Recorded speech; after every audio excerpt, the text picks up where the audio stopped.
আমরা এখানে আরও কিছু নিদর্শন আপনাদেরকে দেখাচ্ছি আহসান মঞ্জিলের। এখানে আমরা তাদের যে বংশধর, তাদের যে অন্যান্য বংশধর কাদের সর্দার, এই কাদের সর্দার উনি কিন্তু আমাদের ভাষা আন্দোলনে তার কিন্তু একটা বড় অবদান ছিল। তিনি কিন্তু যখন বুঝতে পারলেন যে বাঙালিদের জন্য বাংলা ভাষায় কথা বলাটা তাদের ন্যায়সঙ্গত অধিকার, এই অধিকার তাদের দেওয়া উচিত, তিনি কিন্তু সমর্থন করেছিলেন আমাদেরকে। এরকম অনেক ব্যক্তিরা এখানে আছেন পরিবারে, যারা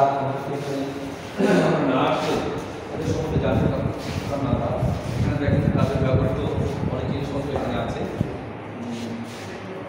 এটা হচ্ছে মাইক্রোস্কোপ বক্স, এটা হচ্ছে দূরবীন যন্ত্র একটি।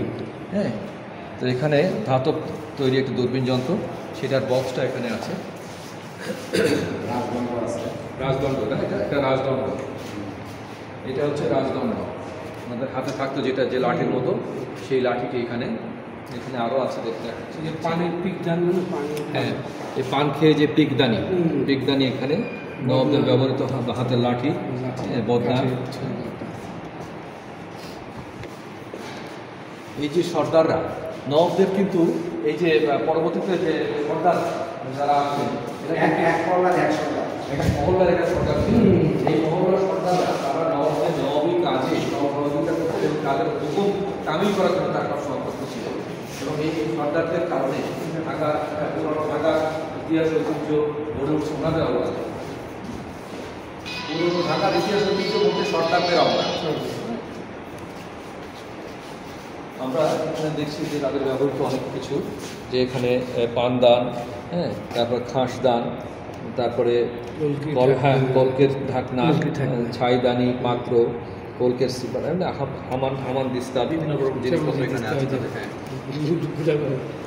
এক মহল্লায়, মগবাজার মহল্লায়, চম্পাটুলি মহল্লায়, ওদের যে মহল্লার সব এক একটা পরিচয় দিতে হয়, তাহলে কিন্তু অনেক সময় এই কোন মহল্লার দায়িত্ব বর্তমান যে কমিশনার ওইটা করে দিচ্ছে, তারা আচ্ছা, তখন বর্তমান সময়ের যে আমাদের কাউন্সিলর বা ওয়ার্ড কমিশনার থাকে, ঠিক সেইভাবে সেই দায়িত্ব তারা পালন করতেন। কারা কারা আছে তখনকার সময় বিভিন্ন মহল্লা তাদের ছবিগুলো এখানে আছে। এদের অবদান নিয়ে বলতে গেলে আপনার একদিন ঘুরাই যাবে, তাও এদের অবদান বলে শেষ করা যাবে না, যার জন্য আমরা বলতে পারলাম না। আপনাদেরকে শুধু সংক্ষিপ্ত আকারে তাদেরকে পরিচিতিটা আমরা তুলে ধরলাম।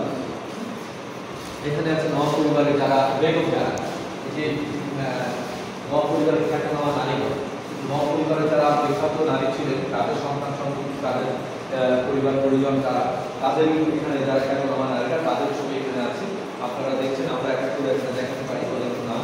এখানে হাসমত আরা, তারপরে এখানে আছে হচ্ছে আখতার বানু, তারপরে এখানে আছে আয়েশা বেগম, কবি বানু, তারপরে এখানে বাদশা বেগম, নাহিদা বেগম। এরা কিন্তু নবাব পরিবারের খ্যাতিমান নারী, তারা তাদের যথেষ্ট অবদান রয়েছে ইতিহাসে, এবং তারা তাদের নিজেদের যোগ্যতায় সেই অবদান রেখে তাদের পারিবারিক ঐতিহ্যকে তুলে ধরেছেন। এবং তাদের ব্যবহৃত অনেক কিছু আমরা এখানে দেখছি, যেমন এখানে আছে ল্যাম্প স্ট্যান্ড, তারপরে ব্যাগ বুক বক্স, পান বাটা, তাদের ব্যবহৃত জিনিসপত্র এখানে।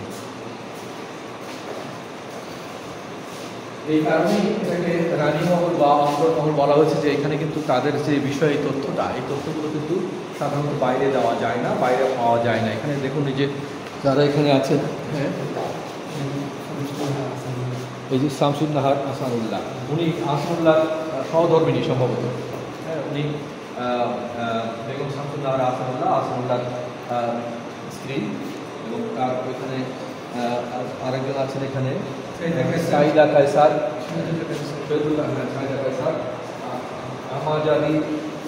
আহমাজাদিজান বেগম, আহমাদিজান বেগম, তারপরে জুলাইখা বানু, তারপরে আল ওয়াসি বেগম, ইয়াসমিন জাকির উদ্দিন। ওনারা কিন্তু নবাব পরিবারের যথেষ্ট প্রভাবশালী এবং যথেষ্ট খ্যাতিমান নারী ব্যক্তিত্ব ছিলেন। মেহের বানু, মেহজাবিন বেগম, আমরা ওনাদের সম্বন্ধে জানালাম। আপনারা এরপরে পরের কন্টেন্টে আপনাদেরকে নিয়ে যাচ্ছি।